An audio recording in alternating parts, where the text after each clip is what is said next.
voice of free speech. The truth delivered. Common sense for the American people. Welcome to the Scott Jennings Show. So-called moderate Democrat Andy Beshear outed as a radical. We have the shocking audio. Questions about improper dark money swirling around Kamala Harris's 2024 campaign. And illegal aliens found on voter rolls across the country. It is Tuesday, February 10th. Common sense for the American people. This is Scott Jennings on Salem. Breaking news just as we go on the air today. FBI Director Kash Patel has just released images of a person of interest in the Nancy Guthrie kidnapping. They're circulating now on social media. Man in a ski mask on Nancy Guthrie's front porch will follow this story. Also in the news, a federal judge in California has tossed out that state's ban on ICE agents wearing masks. Judge says it violates the Constitution's Supremacy Clause. Another L for Governor Gavin Newsom. You know that thing, by the way, they say never happens? Well, it happened again. A jury in Massachusetts has convicted an illegal immigrant of voting. Fox News reporter Aisha Hasni tells the tale in Cut 5. We're talking about a 59-year-old illegal immigrant who's been in the country for years, stole someone else's identity, and then voted in the 2024 presidential election. Take a look at this photo here. This is Lina Maria Arovio Hernandez. In this picture, you can see her, Martha, wearing that I voted sticker that we all get when we go to cast our ballots. The illegal was also apparently involved in a scheme to steal $400,000 in taxpayer benefits. Once again, the thing they say never happens has happened, and it's happening all over the country. Homeland Security official Joseph B. Edlow testifying before Congress this morning. Listen to this, Cut 8. Over the past year, USCIS has made nearly 33,000 fraud referrals to law enforcement, a 138% increase over previous years. We conducted thousands of site visits to homes and workplaces and thousands of social media checks to ensure aliens aren't espousing anti-American sentiment. Moreover, our fraud detection and national security team completed over 21,000 investigations, identifying fraud in approximately 65% of those cases. In Operation Twin Shield in Minneapolis-St. Paul back in the fall, we uncovered marriage fraud, visa misuse, and student visa abuses, leading to denials of immigration benefits, arrests, and removal proceedings. This work led to Operation Paris, where we continue re-examining thousands of refugee cases in Minnesota, conducting thorough background checks and in-person reviews. Folks, if it wasn't obvious to you before, wake up. The illegal immigration crisis is real, and you are being robbed blind. And this just into the show. New today. Jamie Comer of the House Oversight Committee, he's the chairman, is now looking into illegal aliens appearing in jury pools and on voting rolls in Michigan. More political news. One thing is clear. The Democrats have learned nothing from their defeat in 2024. Let me introduce you to the supposed moderate Democrat candidate for president, Kentucky Governor Andy Beshear. Now, we are told relentlessly by the media that Beshear is a moderate, the reasonable Democrat who can talk to people in red America. Well, yesterday, Andy Beshear went on The View, and in a matter of minutes, he obliterated that myth. There was no moderation, only madness. Remember when Kamala Harris was outsmarted by the brainless, cackling hens over there? Well, Beshear proved to be even dumber and more radical than Harris ever was. When you strip away the accent and the aw shucks, what you're left with is a Democrat who plays moderate in tone but carries water for the radical left. Let's start with the most disturbing issue, mutilating children with transgender surgeries. We've been here before. Kamala Harris ran on this. Surgeries for minors? Sure, she says. Taxpayer-funded surgeries for inmates? Sure. The American people recoiled, of course. You'd think Democrats might have learned something. Have they? Well, you tell me. On The View, Andy Beshear, the supposed moderate, defended mutilating children with life-altering, irreversible surgeries because he said God wants us to do it? Cut 1. But we rarely talk about the why. People want to know what drives us, especially in a world with social media where everyone's looking for the next authentic thing. For me, that's my faith. Most of the decisions I make are based on that golden rule that says we love our neighbor as ourselves. Yeah. And that parable of the Good Samaritan that says everyone is our neighbor. Yeah. And so when I've taken actions like vetoing the nastiest piece of anti-LGBTQ legislation that ever came through my state, I described it in those terms. I said my faith teaches me that all children are children of God. Yeah. And I didn't want people picking on those kids. Yeah. Absolutely disgusting. Andy Beshear, one of these Democrats who uses religion and faith to justify every terrible thing they want to do, and they try to shame common sense Christians in the process. To these radicals like Beshear, faith is a punchline, nothing more than a political cudgel. There's nothing worse in politics or in the church than a wolf in sheep's clothing. And while Andy Beshear is invoking God, the medical consensus is moving the other way. Europe is pulling back. Doctors' groups finally admitting there's a lack of evidence. Long-term data shows regret, sterilization, and irreversible harm. The science and most of Western civilization is screaming to stop this madness, and yet Andy Beshear is telling you with a straight face that God wants you to mutilate these children. This is not compassion. It is not faith. It is moral depravity dressed up as virtue. On another issue where Democrats are wildly out of step with reality, voter ID, an 80-20 issue if there ever was one, virtually everyone supports it. Democrats, Republicans, independents, minority voters, and yet here is Andy Beshear on The View explaining why it is unreasonable to ask Americans to prove they are citizens before registering to vote. Here's cut 2. Voter ID is something that a large majority of Americans support. Kentucky does require voters to show an ID for federal and state elections. Where do you fall on the SAVE Act specifically? Well, I consider myself pragmatic. You know, I think that we can agree that election security is an important thing. But when you create policies that are so onerous, you push people out who have the right to vote, who should be able to register. And so I think on any policy, you got to look at what's reasonable. Andy Beshear says it's not reasonable for Americans to prove they are citizens to register or show ID in order to vote. You need an ID to fly, buy beer, open a bank account, rent a car, enter the very capital where Beshear has his office. But to decide who governs the United States, Andy Beshear says that is asking too much. This is from the same party that lectures you endlessly about defending democracy. They don't want secure elections. They want unguarded elections. Again, there's nothing moderate about this. It is radical and deeply unpopular. And finally, the mask coming all the way off on immigration. Here's Andy Beshear on ICE, cut 3. Well, every ICE agent should be withdrawn from every city and every community that they're in. Every agent, every city, every community. Andy Beshear has become the latest Jefferson Davis wannabe, believing that immigration laws simply don't apply in blue jurisdictions.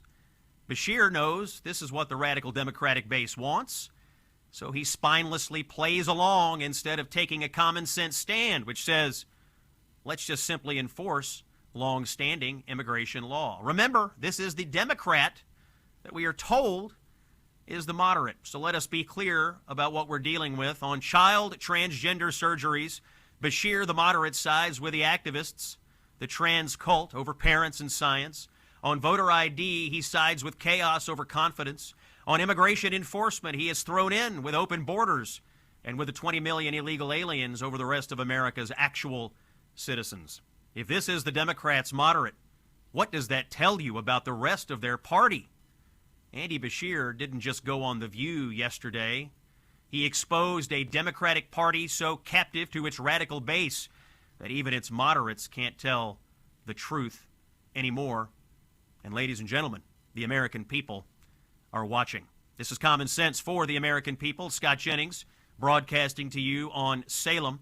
A word from our friends at Done with Debt. If you're stressed about getting out of debt, it is go time for you. Listen to this. According to the Fed, many banks are tightening their standards. That means right now, may be your best window to negotiate settlements before these lenders tighten even further. Done with Debt is one of the best I've ever seen at navigating debt relief. Last year, they enrolled over $100 million in debt for our listeners and others. Done with Debt helps you through the entire process so that you keep more of your paycheck every month.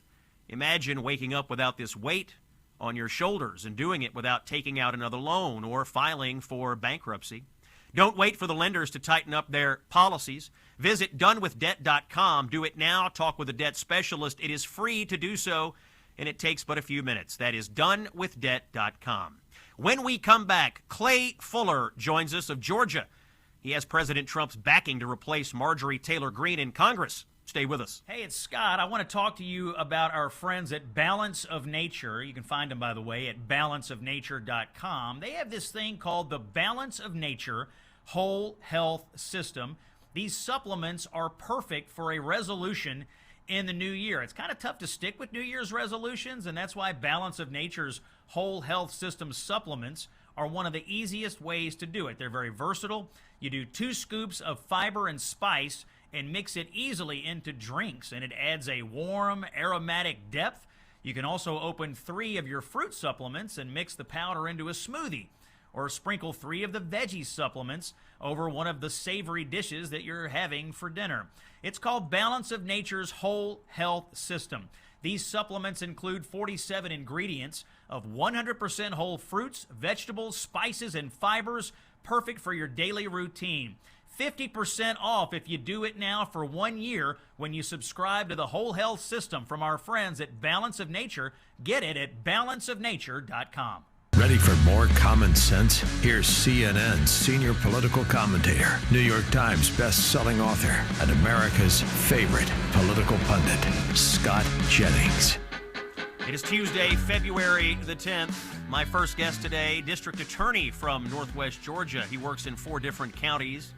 He has argued before the Georgia Supreme Court. He is a lieutenant colonel and a deputy staff JAG officer in the Air National Guard, and he is running in the special election March the 10th to replace Marjorie Taylor Greene in Congress. Clay Fuller is here. Welcome into the Scott Jennings Show, Mr. Fuller. Good afternoon, Scott. Thank you so much for having me. Well, we're glad you're here, and I'd like to kick things off by just simply asking, what made you want to run for Congress and follow Marjorie Taylor Greene? Well, I want to be a warrior for the people of Northwest Georgia, and I want to be a warrior for President Trump and have his back. And that was one of the things that it was an honor of a lifetime last Wednesday to get his endorsement. One of the things that he told me on that phone call was, Clay, you're a rocket ship. You're a rocket ship. And I told him, I really appreciate the endorsement, sir. And we're going to celebrate this victory and get out on the campaign trail and be the hardest working campaign in Georgia 14 to make sure that we win this on March 10th. So bottom line, I want to be a warrior for Northwest Georgia and have President Trump's back on Capitol Hill. So to be clear here, this is a special election. There are a lot of people running, but only one person in this race has the endorsement of President Trump, and it is you, Clay Fuller. When you spoke to the president, did you discuss any particular issues with him that he was focused on that day? No, there were no specific issues that we talked about. One of the things that he made clear was just go out and win this election and make sure that we can support him up there on Capitol Hill. One of the things he told me, he's got an 82% success rate. So he told me, Clay, 82%, Clay. So go and win the thing. So that's what our focus is. And we're going to go out and be the hardest working campaign on the ground and win every vote that we can and be up there fighting for him on March 11th. Clay, you're tough on crime. That's your record. And we have a lot of issues going on with law and order in this country right now. As you look at what's being done on immigration, as you look at the soft on crime policies of the Democrats around the country, if you make it to Congress, is this going to be an area where you're going to focus, tightening up here on the violent illegal aliens and the violent criminals who are plaguing many communities in America? That's one of the main campaign issues that I'm out there talking about. So as you said, an America First district attorney, tough on crime. And one of the things that I've seen over the last year with President Trump securing the border, I actually saw our fentanyl prices increase. So meaning that the supply was becoming less and less. We had criminal illegal gangs during the Biden administration who were operating in my judicial circuit, and we saw those individuals being taken out of the country. So when I'm on Capitol Hill, you need prosecutors and you need advocates who can articulate why ICE's mission is so important to enforce federal law. And it's shocking to us that getting a convicted felon out of the country, nothing is more shocking than the case here in Georgia, where an illegal immigrant raped an 11-year-old child. Those are cases that I would recommend we should probably be using the death penalty on. I know that there's a Supreme Court case on point, but that's a pretty good test case to overturn that case with our 6-3 majority on the Supreme Court. So, and one of the main things that I'll be talking about on Capitol Hill is holding our federal judges accountable. It's shocking to me that we weren't able to get Abrego Garcia out of the country because of a federal judge. And honestly, we need to start putting federal judges in prison for ignoring their oath of office. Clay, when you're out campaigning in the district, what are you hearing from voters? How do they feel about the economy? How are they feeling about having been represented by a Republican congressperson that turned against President Trump? What's the general vibe out in your communities when you're out shaking hands and asking for votes? It's really good. So they want to see somebody who's defending President Trump's record. They understand the bad set of cards that President Trump was given when he took over in January of 2025. They know that we're winning the war on inflation. Prices will start coming down. And the biggest thing, one of the major issues that I jumped into this campaign to do is to support President's reordering of the global economy to make sure that manufacturing is coming back to every community in Georgia 14. Because I want a job where people can stay in our community and raise a family on one salary where their ancestors are buried. Vice President J.D. Vance and I have been on a parallel path. I kind of joke I'm a Dollar General J.D. Vance, but just with a better military service in the Air Force. So those are problems that are near and dear to my heart, to make sure that that families here in Georgia 14 can raise a family on a salary that they're proud of. Clay, we've got just a few seconds left. If people want to support your campaign in replacing Marjorie Taylor Greene in Congress, where do they find you online?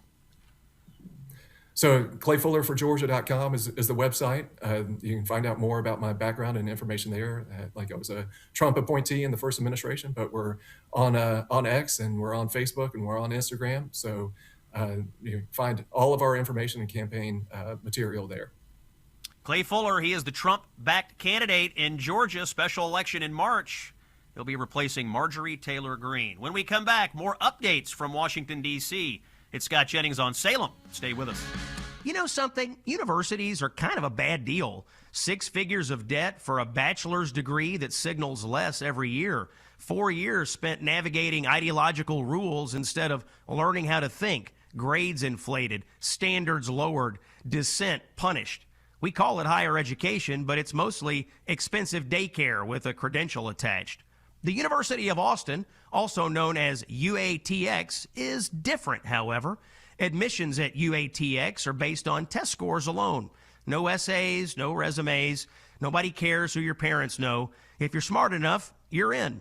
UATX students turned down UChicago and fled Barnard to complete a demanding great books core, including Aristotle, Shakespeare, de Tocqueville, alongside real math, science, economics, and AI. Classes are small, professors actually know your name, grades aren't padded, excellence is measured and rewarded.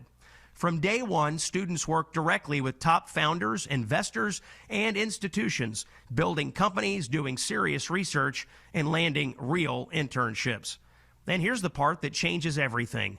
There is no tuition. Thanks to private donors, every UATX student graduates debt-free. You're free to take risks, free to start companies, and free to build a life instead of paying off loans. If you want an empty credential, look elsewhere. If you want a serious education that actually prepares you to lead, apply to the University of Austin. Visit uaustin.org. That's uaustin.org. Joining us in just a moment, Congressman Brian Stile from Wisconsin. He's just off the House floor. We'll get a Washington update from him shortly. First, a word from our friends at AFP. As America approaches its 250th anniversary, it is worth revisiting one of the most powerful ideas that sprang from our nation's founding, the pursuit of happiness. Our founders envisioned the freedom to work hard, raise a family, and worship freely. They did not envision big government programs and handouts. Our friends at Americans for Prosperity, AFP, believe the pursuit of the American dream is a core part of what makes this country exceptional, and that is why I am proud to partner with them on this special project. If you believe in the American dream and you'd like to celebrate what makes America special, I encourage you to visit a250toolkit.com, a250toolkit.com. Americans there are sharing their stories of how they're keeping the American dream alive. Go to a250toolkit.com, learn more, share your own story, because the American dream isn't a big government program. It is our own individual pursuit of happiness. It's Scott Jennings here on Salem. You're listening to Common Sense for the American People. And joining us now live from the U.S. Capitol, Representative for Wisconsin's 1st Congressional District, Chairman of the Committee on House Administration, as well as the Chairman of the Crypto Subcommittee on the House Financial Services Committee. Please welcome Congressman Brian Stile into the show. Brian, thanks for being here. Scott, thanks for having me on. I know you're just off the House floor today. Maybe you can give us a quick update. What are we voting on today? I've seen some back and forth about some House rules votes, and I know we have a very slim majority right now. Give us a little bit of color on what's going on with the House floor at this moment.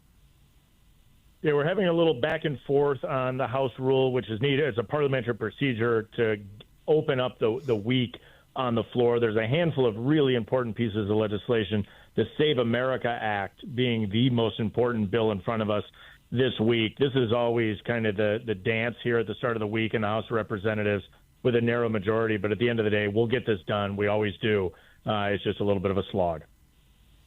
Congressman, I want to play a little bit of sound for you. This is a hearing that took place this morning. Congressman Eric Swalwell, Democrat from California, was fussing at the acting director of ICE, Todd Lyons. Let's hear Cut 10. I want to get Brian's reaction. Cut 10, Swalwell. Mr. Lyons, will you resign from ICE? No, sir, I won't. Why not? Because, sir, that child that you're showing right there, the men and women of ICE took care of him when his father abandoned him and ran from law enforcement. Congressman, a lot of propaganda and misinformation from the Democrats on immigration and against ICE this morning. Your reaction, sir? Well, the Democrats are going to continue their misinformation campaign where their energy should be spent on talking to their elected representatives from blue states and telling their local law enforcement to cooperate with ICE. When local law enforcement is working together with ICE, everyone is safer and ICE can do its job. It's in jurisdictions like Minnesota that have fought back, refused to cooperate where the more challenging environments exist. The Democrats don't want to talk about that, but instead, if we were focused in on working together with local law enforcement, we could do a lot of good by removing the worst individuals who are in this country illegally. Congressman, you referenced that the most important thing going on this week, or one of the most important, is the Save America Act. And I know that you are also touting your new legislation, which you're calling the Mega Act. Please tell us about the Save America Act. Is it going to pass? And then tell us about your new bill. Do they work? How do they work together? Sort of overall, what are the election issues at play here, and why is it so important that these things get passed immediately? We need to do a number of things to completely reinstall election integrity in our system. The Mega Act includes the full list. The Save America Act picks up the two most important that we're going to move first. In the Save America Act, it's about making sure that it's only U.S. citizens who are voting in U.S. elections, coupled with photo identification, two absolutely essential election integrity provisions, which will come before the House of Representatives later this week. As we continue to build on that, I think there's more work to be done. I think we need to have paper ballots. We need clean voter rolls. You need to ban ranked choice voting. You got to stop people from ballot harvesting, and down the list. Out of the gates, the Save America Act is focused in on those two key provisions: photo identification, U.S. citizenship verification to be able to vote in U.S. elections. Yet Democrats continue to take the wrong side of an 80-20 issue. The American people want voter ID in this country. Democrats want it. Republicans want it. White voters, black voters, Hispanic voters, men, women, tall, short. Every kind of voter in America wants common sense voter ID. They only want American citizens voting in elections, yet your colleagues in Washington are adhering to these crazy talking points, do they actually believe the things that are coming out of their mouth right now? Well, I held a hearing earlier today on the administration committee that I chair about these key election integrity reforms, and we heard the Democrats double down on their language. This is the same language that they used in 2021 when the state of Georgia put forward and implemented election integrity legislation. If we remember back about 4 years ago, then President Biden called the Georgia law Jim Crow 2.0. If you listen today, you're hearing Chuck Schumer call the Save America Act Jim Crow 2.0. But we can look back at the state of Georgia and say, how did it actually play out? The state of Georgia has held two major statewide elections since they passed their election integrity legislation. And what we see is strong participation, positive experiences, and people having more confidence in how the elections are operating. We have the opportunity to do that not just in the state of Georgia, but to move that across the entire nation by passing the Save America Act and implementing these key reforms. And in particular, photo identification is so obvious. It's so common sense. It's why it's popular. If you want to board an airplane, you want to open a bank account, or you want to buy a six-pack of beer, you ultimately need a photo identification. It makes sense that we also need that to be able to vote. I think that's why you're going to see it pass on the House floor, and hopefully we pull Democrats with us, although the majority of Democrats will continue to use their talking points and tell you that this is some sort of a bad bill. That's Congressman Brian Stile of Wisconsin, that voice you're hearing today on the Scott Jennings Show. Congressman, your MEGA Act, and you mentioned it a moment ago, raises the issue of ranked choice voting. We've seen this push in some states and some municipalities. You'd like to ban ranked choice voting. Tell us why.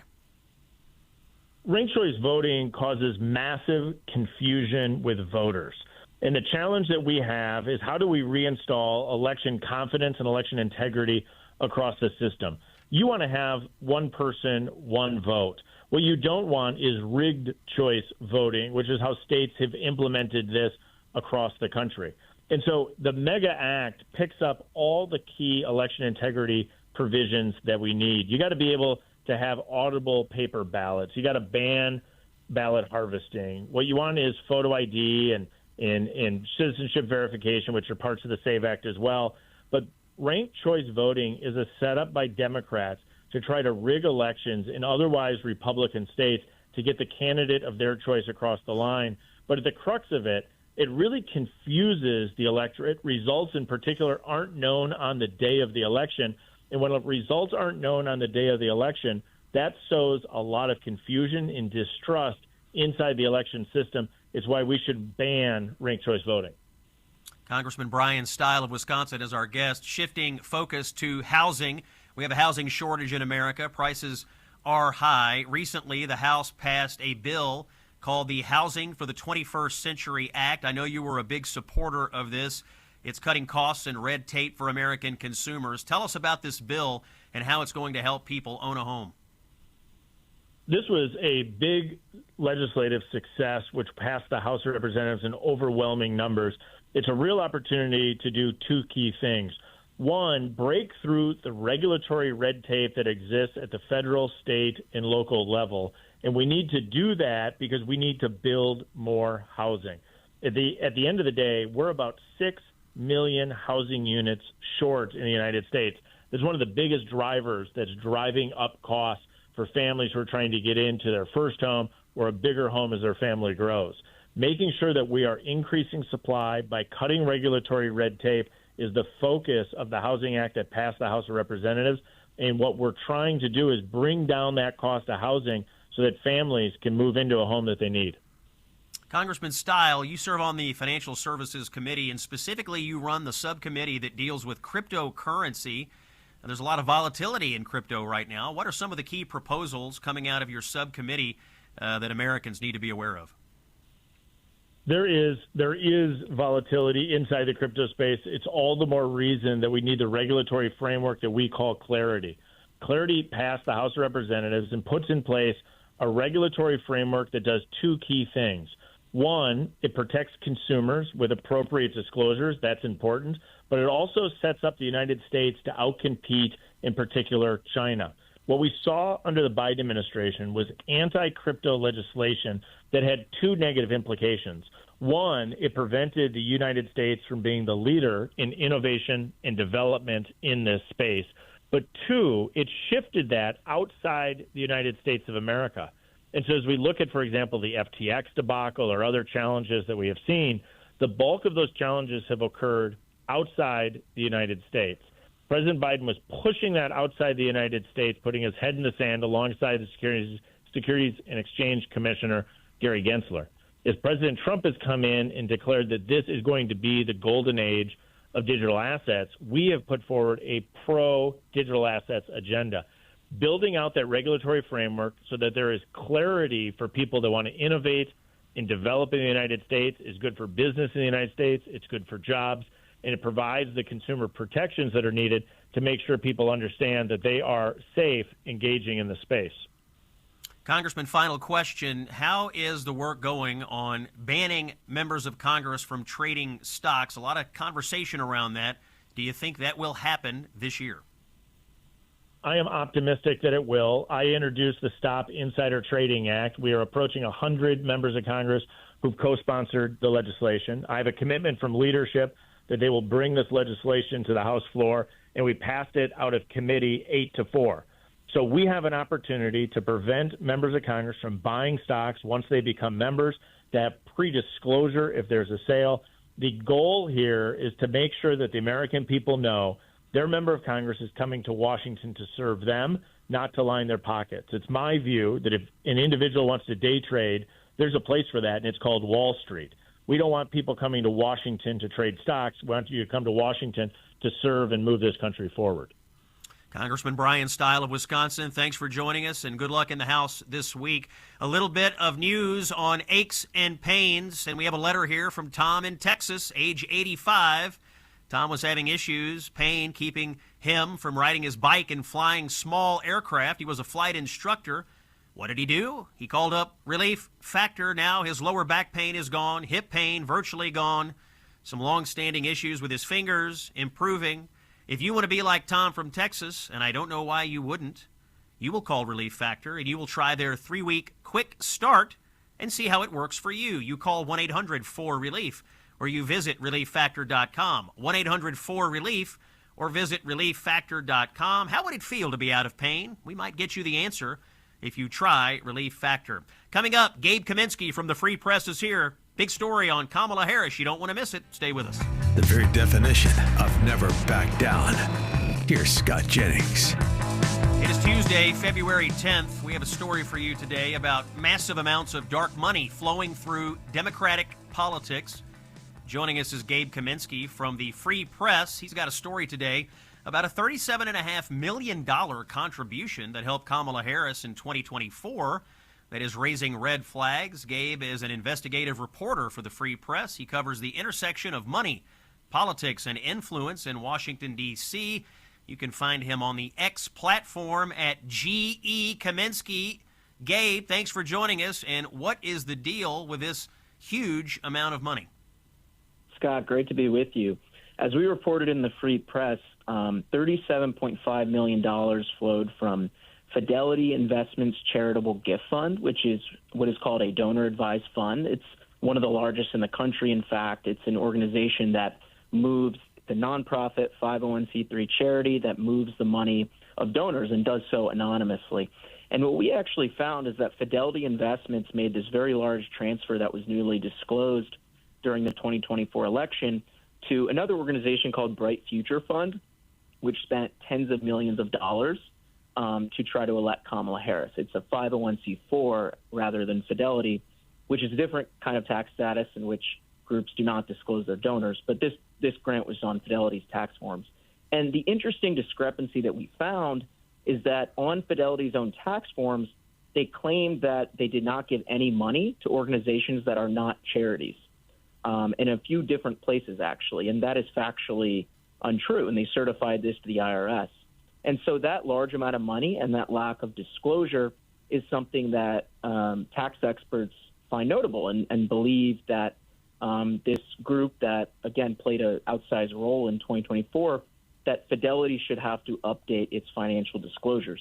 And so tax experts have that contention at the same time that some conservative groups we spoke to also have concerns because money from charities to 501c4s, these two different nonprofits, there's just sort of a higher bar of what that money should be for. Charities are organized for charitable purposes, right? So foundations that give to non-political causes. And a group like Bright Future Fund that went to support Kamala Harris has a completely different mission. And so that's kind of the story in it. And it, talk to tax experts and these conservatives who outline those concerns. And Gabe, tell us, what is this money used for? $37.5 million. Is this going to political advocacy, voter registration? Give us an idea of the activities that Bright Future Fund was engaged in. Yeah, so Bright Future Fund spent lots of money on what they define as nonpartisan voter registration. That's something that conservatives might rebut. But a large portion of its money, however, did actually go to political efforts. And so it transferred millions of dollars to Future Forward PAC, which is a political action committee that made ads for Kamala Harris in support of Kamala Harris.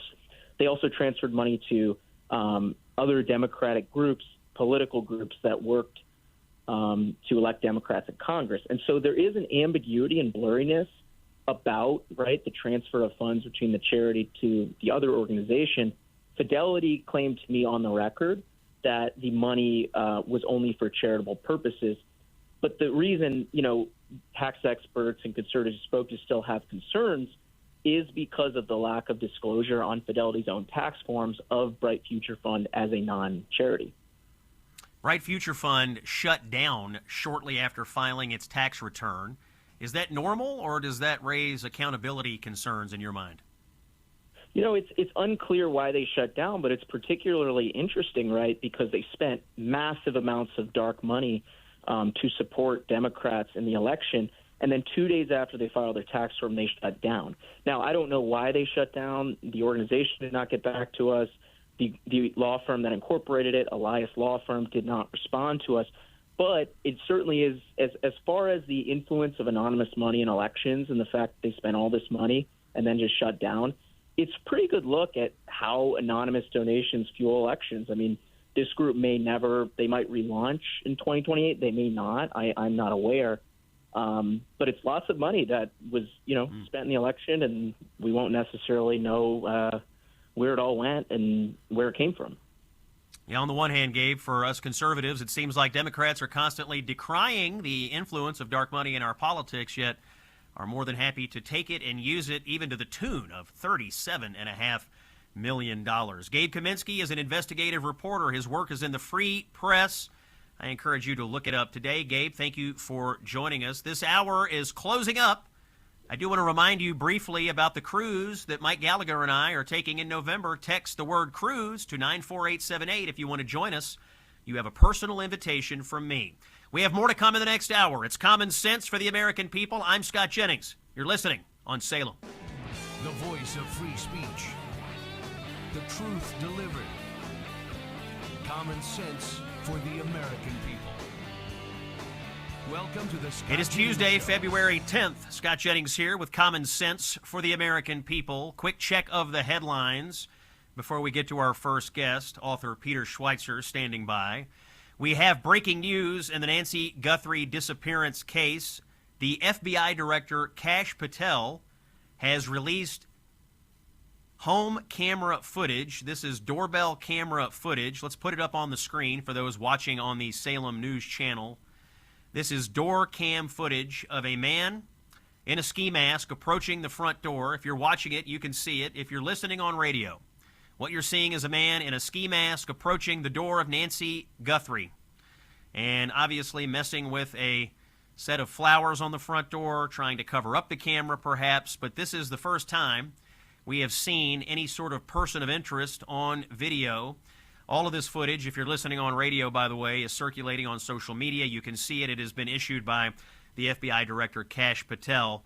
But this is the first big breaking news we've had in some time on the disappearance of Nancy Guthrie. We'll continue to follow this story. The Epstein files are also in the news today. There are new details that sharply undercut years of media and Democrat speculation and assertions about Donald Trump. Newly released FBI interview records confirm that Trump personally contacted Florida police in 2006 during the original Jeffrey Epstein investigation, and not to shield Epstein, but to support law enforcement going after him. According to the former Palm Beach police chief, Trump called investigators and praised them for pursuing the case. He warned about Epstein abusing underage girls. Trump also flagged Ghislaine Maxwell as evil, and he urged the police in Florida to focus on her role in recruiting victims. This is all in the Epstein files. Trump was right. The entire narrative around him and Epstein was a hoax perpetrated by Democrats to deflect away from their own problems. The police chief told federal investigators that Trump was the only prominent figure who proactively reached out to assist their investigation at a time when Epstein was surrounded by powerful friends and enablers. The FBI records also reinforce longstanding reports that Epstein was barred from Mar-a-Lago after inappropriate conduct there. And there is more. Additional documents show Democratic Congresswoman Stacey Plaskett communicated with Epstein using a fake name, presumably to shield herself from scrutiny. Reports indicate Plaskett used a pseudonym while exchanging messages with Epstein in connection with official matters, raising new questions as more names surface in the expanding Epstein document release. We'll have more to come as the Epstein files continue to be reviewed, but it seems to me there's vindication here for Trump and more trouble for Democrats than the media has ever wanted you to know. It's Scott Jennings on Salem. Joining us this hour, author Peter Schweitzer is here, investigative reporter and New York Times best-selling author. He's here to discuss his new book, The Invisible Coup, How American Elites and Foreign Powers Use Immigration as a Weapon. Peter is #1 on the New York Times bestseller list for a second week in a row. Peter Schweitzer, honored to have you here on the Scott Jennings Show. Welcome, sir. Oh, well, I'm honored to be here, Scott. Thanks so much for having me. Peter, what made you decide that now was the right moment to write The Invisible Coup? What bothered you enough to put this book together and get it out to the American people?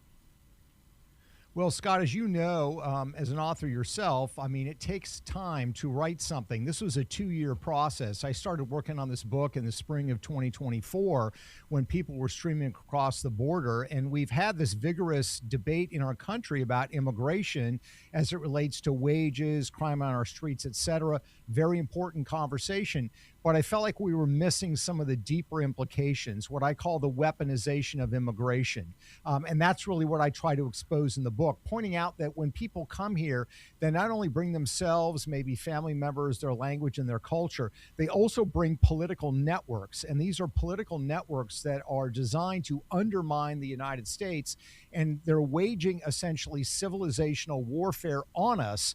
Those are the phrases they use, those are not mine myself.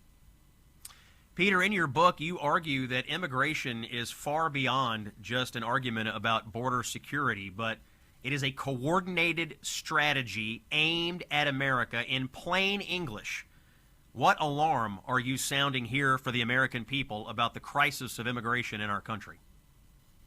Well, we have to look at our adversaries and how they are weaponizing immigration. So, for example, China has on an industrial scale exploited birthright citizenship. This is, of course, the idea that if you are born here in the United States, you're automatically granted U.S. citizenship. China's exploited this on a massive scale through a birth tourism industry that the CCP has encouraged. And what that means is they will fly a pregnant woman to the United States. She gives birth here. The child is given a birth certificate, U.S. citizenship. And then when the child is old enough to travel, after a couple of weeks, they fly back to China where the child is raised. We don't keep track of those numbers in the United States. We have no idea how many people have done it. But in China, they've estimated the numbers, and the numbers are eye-popping. They're saying, Scott, that every year for the past 13 years, roughly 100,000 Chinese babies have been born in the United States and are returned to China. So what does that mean? That means that there are more than 1 million, quote-unquote, U.S. citizens being raised in mainland China. When they turn 18 in China, they're going to be able to vote, donate to political campaigns, apply for government jobs. This is a massive, massive exploitation of our immigration system. Countries like Mexico and movements like the Muslim Brotherhood, they have different methodologies, but the goal is the same: to subvert the United States through immigration. The book is called The Invisible Coup. The author is Peter Schweitzer. He's with us here on the Scott Jennings Show. Peter, you did a lot of reporting on China. You also detail a U.S. visa program that was linked to a Chinese spy that funneled money into American politics. Tell us about how that system operated. What does it tell us about foreign influence in our elections? Yeah, great question, Scott. This is the EB-5 visa program. Sounds like an interesting idea. This was a law that was passed in the early 1990s, which said if you invest $1 million in the United States and you create a certain number of jobs, you can get permanent resident status in the United States. Okay, maybe that idea is a good idea. The problem is the person that pushed this and got this passed in Congress was a lobbyist named Maria Tsai, who it turns out later was a Chinese spy. So we have this visa program as a result of the efforts of a Chinese spy. And so it's not surprising that this program is dominated by Chinese nationals. More than 90% of the people that get permanent resident status in our country this way are Chinese nationals. The problem is, Scott, is that they don't actually spend much time living here. They remain in China. So why would they want permanent resident status in the United States if they're not living here? The answer is very curious and shocked me. And the fact is, if you have permanent resident status in the United States, even if you live in China, you can't vote in our elections, but guess what? You can donate to our political campaigns. So this visa program allows Chinese elites to put tens of millions of dollars into U.S. political campaigns. We document a lot of that in the book. Suffice it to say that money breaks 80 to 20 Democrat Republican, but it's a massive campaign vulnerability. And we need to look at closing this loophole. The notion that foreign nationals that aren't living here, that can't vote in our elections, are financing campaigns, I think is a massive national security problem. The author is Peter Schweitzer. His #1 book on the New York Times list is called The Invisible Coup. 30 seconds, Peter. I'll just ask you a simple question. Is the United States of America under attack from foreign countries? Is that what you uncovered in this book? Yes, I did. And the good news is I had a meeting with President Trump in the Oval Office for about 55 minutes before the book came out. The Treasury Secretary Bessent and the Secretary of State Marco Rubio were there as well. I went through the facts, and I think we're going to see some action on some of these fronts. So in that basis, I'm encouraged. But yes, we are absolutely under assault, and we need to view immigration in that context. And then once we address these issues, we can look at the broader debate of how much legal immigration do we want. The author, Peter Schweitzer, the book, The Invisible Coup. It is #1 for a reason. Eye-popping data, information, and evidence that the United States is under attack from our foreign adversaries. Peter, thank you for joining us here on the Scott Jennings Show. A quick word from our friends at Relief Factor. The latest listener story coming in from Keith in Washington, an active man, former college athlete, a martial arts instructor, teaching multiple classes a day. Somebody that active, though, he was feeling worn down. He had knee pain, he had neck pain. He tries Relief Factor, and voila, he's able to keep training, and he was able to earn his black belt. We're using it in the Jennings household. My father, no spring chicken, but he's hopping around like one down in Florida as we speak. I spoke to him this morning. He played golf today. He said, thanks to Relief Factor, absolutely no pain on the golf course. Try their 3-week quick start. Relief Factor. You don't want to miss this opportunity. Call 1-800-4RELIEF or visit relieffactor.com. Let's see if we can get you out of pain. When we come back, we'll talk about body cams and Democrats' about face. Stay with us here on The Scott Jennings Show. Straight talk without the bluster. When you positively need the truth, this is where you come. The Scott Jennings Show. It's Tuesday, February 10th. Scott Jennings on Salem. Common sense for the American people. I want to talk to you for a few minutes about this body camera business. I honestly couldn't believe what I read in Politico over the weekend. You won't believe it either. You know, for months, Democrats told us that the answer to every dispute involving ICE was simple: body cameras. They said it on cable news. They said it in press conferences. They said it in letters. legislation, floor speeches. Chuck Schumer said immigration agents should lose the masks and add body cameras. Hakeem Jeffries called body cameras a common sense reform. House Democrats demanded body cameras as a condition of oversight. The message could not have been more clear. If ICE had body cameras, we'd finally know the truth. Okay, fine. Cameras it is. The Trump administration, Homeland Secretary Kristi Noem said, we'll send body cameras to ICE agents in Minnesota. And yet, listen to this headline from Politico, and I quote, Democrats fear body cameras could be ICE's new mass surveillance tool. What now? Mass surveillance? These are the same cameras that Democrats had been demanding, the same ones they said were necessary, the same cameras that they told the country would bring accountability and justice. What changed? Well, I'll tell you what changed. The cameras are turning on, and now Democrats are worried about what they might show. Suddenly, they're not worried about transparency. It's privacy concerns. Suddenly, they're not worried about getting the truth. They're worrying about who controls this video. There's no coincidence here. It's a tell. Body cameras do not lie. They do not spin. They don't post on social media. They don't attend activist trainings. They just record reality. The reality is, if your entire political strategy depends on unverified accusations, selectively edited clips, and instant outrage before the facts come out, then body cameras destroy that model. Body cameras take away the radical's favorite weapon, the ability to lie about law enforcement. With body cameras, the public gets to see everything. And that's why panic is setting in. Let's be honest. If Chuck Schumer truly believed that body cameras were about accountability, he'd be cheering this today. If Hakeem Jeffries meant common sense when he said it, he wouldn't be trying to wrap that common sense in new restrictions and fine print. Real transparency doesn't come with an escape hatch, folks. Here is the truth that Democrats now won't say. The Trump administration called their bluff, and the Democrats don't have the courage to tell you the truth, that body cameras overwhelmingly protect and support law enforcement. They document the professionalism of law enforcement, of ICE.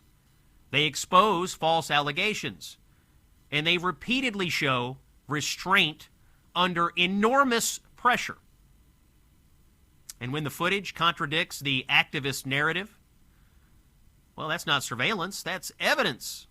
This was never about civil liberties. It's about narrative control. Oh, they love the body cameras when they thought they'd confirm the worst accusations, but they hate them now that they're actually in action, and they might show that ICE agents actually, most often, do their jobs lawfully, calmly, and correctly in the face of angry mobs. Don't let Democrats have it both ways. If you defended and demanded body cameras before, you don't get to freak out when they arrive.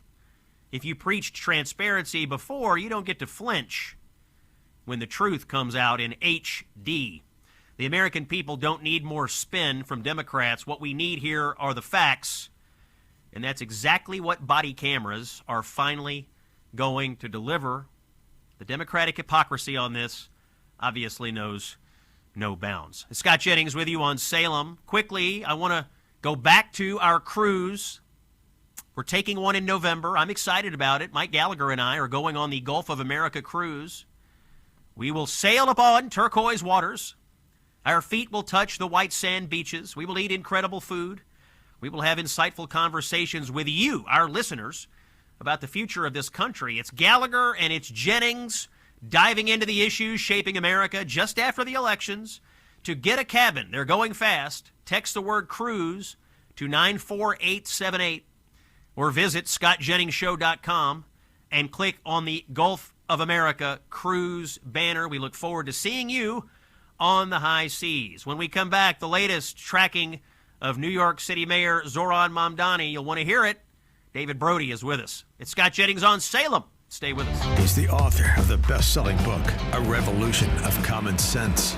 Here's Scott Jennings. I am looking at a report. This is a consumer tracking report, Consumer Trends. Here's the headline. Americans spend more on OnlyFans than both the New York Times and ChatGPT combined. We're spending more on OnlyFans than we are on the New York Times. I don't know what to make of that. I don't have an MBA. There is a way for the New York Times to solve this.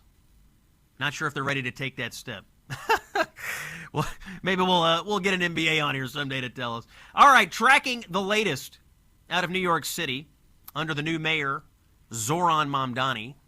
One thing is clear, Jewish residents in New York no longer feel safe on the streets. There's a reason for that. And on the line with us now, David Brody, news producer and chief political analyst for the Christian Broadcasting Network, the CBN, a storied career. He has a new story about how anti-Semitism has exploded in New York City since Mamdani took office. Let's hear a little bit of the new Brody report, cut number 9.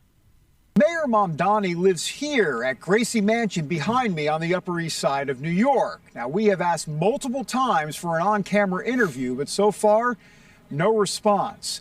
Mamdani says he wants to root out anti-Semitism across all 5 boroughs, but so far, his actions have not matched his rhetoric. His words sound good on the surface. Protecting Jewish New Yorkers is going to be a focus of my administration. I'm looking forward to being the mayor for every New Yorker, for every Jewish New Yorker. Conservative Jewish New Yorkers, however, say they don't trust him. And with us today is David Brody. Welcome to the Scott Jennings Show, my friend. Glad you're here. Hey, Scott. Thanks for having me. Appreciate it. Of course. David, you reported in your story a 182% spike in anti-Semitic hate crimes in New York City in January alone. Can you put that number in context for viewers and explain how these hate crimes are happening out on the street? Yeah, and it's more frequency. Every single day we're seeing it. I mean, look, when I was there was graffiti in a children's playground, and that's just one of just many that crop up throughout the week. When I was there in New York just for a couple of days, but this is 180% increase since January of last year. And the last time I checked, Mamdani has been mayor just in this January. So he wasn't mayor last January, if you will. And that's the end of that. So look, there's a lot of problems here, Scott, but here's one of the most significant problems. That Mamdani is doing nothing about any sort of buffer zone, if you will, for protests. He's letting the protesters go right in front of the synagogue, blocking the entrance at times. So that's something to keep a mindful watch on. New Yorkers don't trust him as far as they can throw him.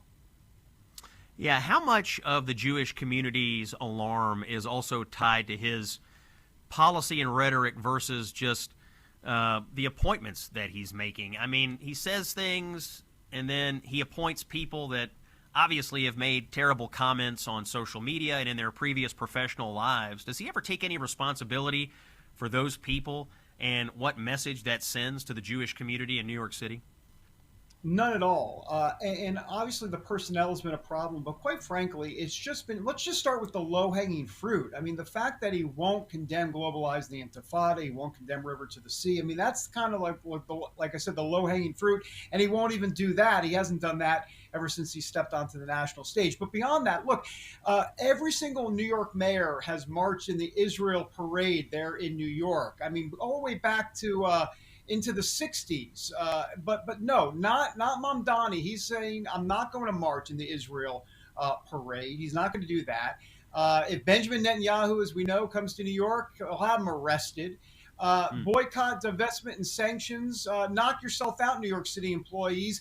You know, the mayor before this, Eric Adams, said, no, we're not going to let New York City employees do anything with boycott, divestment, sanctions at all. But Mamdani is saying, I got no problem with that. And then, of course, in terms of the Holocaust Remembrance Alliance, the International Holocaust Remembrance Alliance, he has had problems with that, so he's rescinded the definition there. In essence, it's too broad for his taste. So you put all that together, they've got a lot of problems with him. I've heard from many Jewish leaders, they want a clear, unequivocal rejection of the phrase globalize the Intifada. You referenced that a moment ago. Has Mamdani ever directly addressed this demand? It would be easy for him to do, but what's he said about that lately? He says it's not the language he would use, but he doesn't want, then he does the whole First Amendment free speech, yada, yada, yada, Seinfeld routine. But, give me a break. I mean, how do you not just say that is simply not appropriate? I mean, it's not that hard to say, but obviously for Mamdani it is. And clearly Jewish New Yorkers believe there's a reason for it. Look, I grew up as a Jewish New Yorker. I've got a little street cred in the game, if you will. I grew up as a Reformed Jew in New York. I gave my life to Christ in 1988. I'm a born-again evangelical now, but I'm Ancestry DNA 100% Ashkenazi Jew. So I know how this operates. I've seen this script before in other places, but in New York especially, it's troubling. And here's the problem for Mamdani, quite frankly, Scott. It's not just Orthodox Jews. It's not just conservative Jews.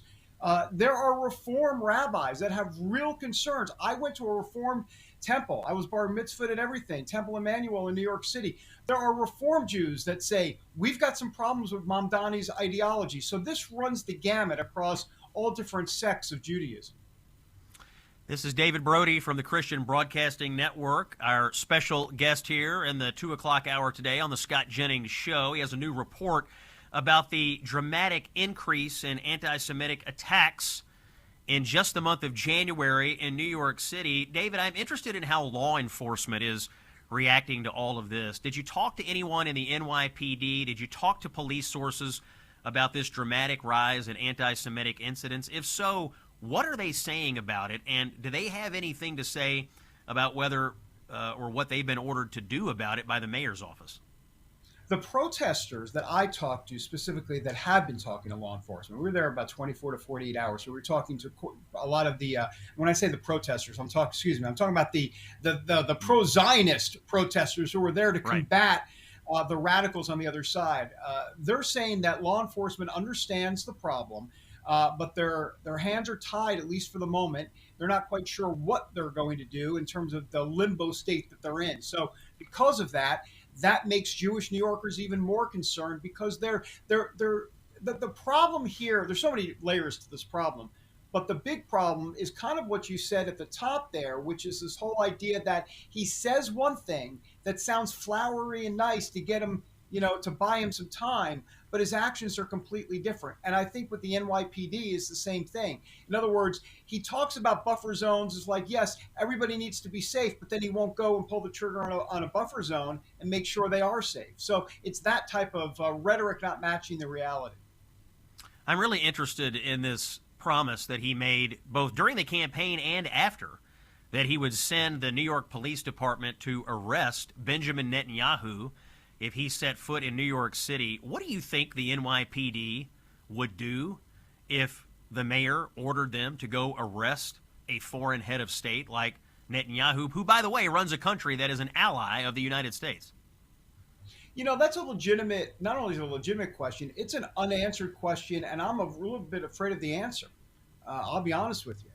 You would like to say that they would stand up and do something about it, but what are you going to do exactly in that situation if you got the mayor ordering the NYPD to do exactly what they don't want to do? I don't know. That's part of the problem here, is that the uncertainty. Why are we even talking about this, right? I mean, what in the world is going on? That Benjamin Netanyahu could potentially be arrested in New York. I mean, that's what it's come to. Because of Mamdani's policies? Look, I think that it's an unanswered question. And the fact that it is an unanswered question should say everything we need to know about the situation there. A lot of people, David, were shocked the other day, I certainly was, when Mayor Mamdani was quoting the Prophet Muhammad and his words to defend and explain why everybody should just accept open borders and unfettered immigration in New York and generally in the United States. Have you spoken to anyone since he made that speech? I assume there was lots of alarm among certain communities in New York City over how the mayor decided to make those comments and doing it so publicly. Well, I haven't spoken to New York Jews since those comments, but I'll say this, that what we have seen, and here's the connection, we saw Andy Beshear, the governor of Kentucky, on The View talking about how faith and his liberal policies work together. And that seems to be the common DNA. You've got Mamdani preaching Muhammad and faith and all of that. You've got Beshear preaching liberal policies and basically saying gender affirming care, as they like to call it, is okay because I guess the Bible apparently is okay with that. No, it's not. This just into Andy Beshear. But this is what liberals do, and this is what Mamdani is doing in New York. They take their faith and they try to play to the better angels, the compassion aspect of it. The problem is, as we know in the Christian faith, the social justice gospel is not the gospel.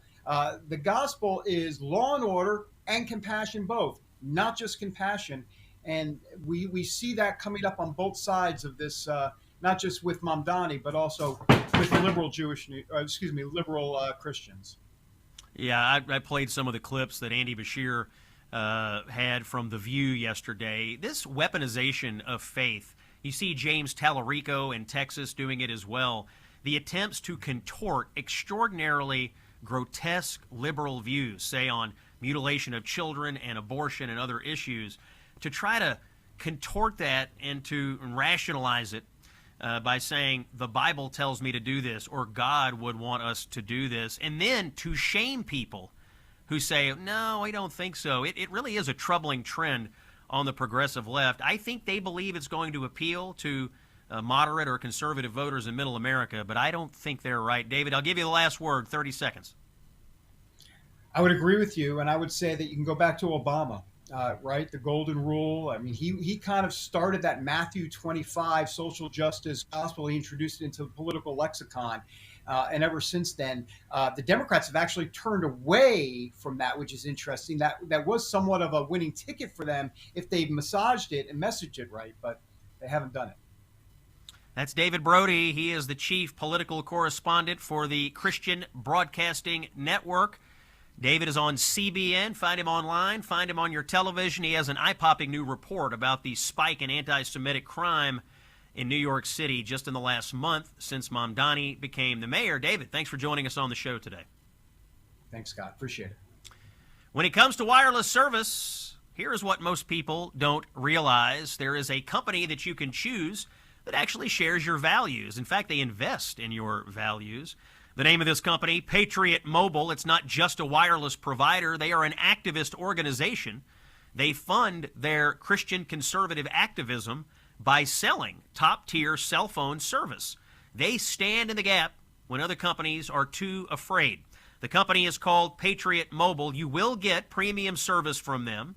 In fact, you might even get better coverage than you get on the three major U.S. networks. Unlimited plans, mobile hotspots, international roaming, all the same service, maybe better, but from a company that actually shares and invests in your values. I'm a customer. Glad to be with him. Take a stand. Go to patriotmobile.com/Scott or call 972-PATRIOT. Use promo code Scott. They'll give you a free month. patriotmobile.com/Scott or call 972-PATRIOT and make the switch today. It's common sense for the American people. More after this. Now, for America's favorite pundit, it's Scott Jennings. It's Tuesday, February 10th. This just into the Scott Jennings Show. White House Press Secretary Caroline Leavitt at the podium. Let's hear cut 15. I will just point out that there are a lot of wins in the news this week that people in this room have not asked about because you continue to ask questions about the same subject, so let me point them out for you. Again, on Friday, the Dow shattered 50,000 for the first time ever. This week, the American Society of Plastic Surgeons came out in opposition to gender mutilation surgeries for children. They are the first major medical group to do so. A federal appeals court today, nobody asked about that, just upheld the Trump administration's policy of detaining illegal aliens, validating the strong measures that have driven illegal crossings to historic lows and sent a crystal clear message that under President Trump, if you enter the country illegally, you will be detained and removed. The murder rate, again, not a single question about this, has plunged to a 125-year low as crime falls across the board thanks to President Trump's crime crackdown. We also saw this week national median rents have fallen to a 4-year low following 6 consecutive monthly declines, and mortgage affordability has surged to a 4-year high.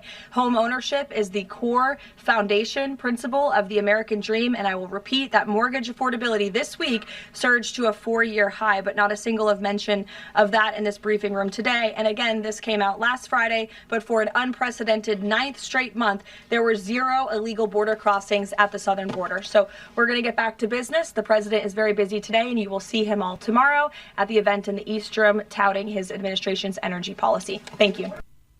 White House Press Secretary Caroline Leavitt battling the reporters today. Wrapping up the show today, a story out of my home area, Louisville, Kentucky. A local judge there named Tracy Davis in the courtroom had a convicted rapist and kidnapper in front of her. The jury recommended 65 years. The judge here, Tracy Davis, cut it in half to only 30 years. Let's listen to this crazy story. Cut 7. But Judge Davis thought the jury's recommendation was too long. She feels he hasn't mentally matured yet and never had a real shot at getting any help early in life. But if you were to come in here and instead of being hurt and angry, which is what this court hears, right, as a 20-year-old African-American male that has been, experienced this society, etc., and you would show that, yes, okay, this is the situation. This is who I am. I don't want to be this person anymore. I don't want to be in jail for forever. Thompson repeatedly stated he did not care, not about his sentence, the victim, or her family. But Judge Davis emphasized she's the one that holds the pen, and regardless of what the media may think, she applies the law. To her, 65 years was an extremely long time. As she puts it, it's his whole life, one she doesn't believe should be spent entirely behind bars. This court does not believe that Mr. Thompson, if given the resources that he can get while incarcerated, is beyond being rehabilitated. That was from Wave Television in Louisville, Kentucky. Folks, there is a sickness in our judicial system, activist judges, specifically at the local level, with ulterior, non-legal motives when they are deciding serious criminal justice cases. In this case, a man convicted of rape and kidnapping was sitting in front of a judge. A jury recommended 65 years. The man expressed no remorse, promised more violence, could have cared less about what he had done to the victim, what he had done to his community. And we have an activist judge sitting on the bench saying, I think I'm going to actually cut this sentence in half because of the color of this man's skin. I think I'm going to cut this sentence in half because I don't think he was treated fairly by society. This has nothing to do with the law, ladies and gentlemen. This has everything to do with judicial activism, social engineering. It's not legal. We can't allow this to continue.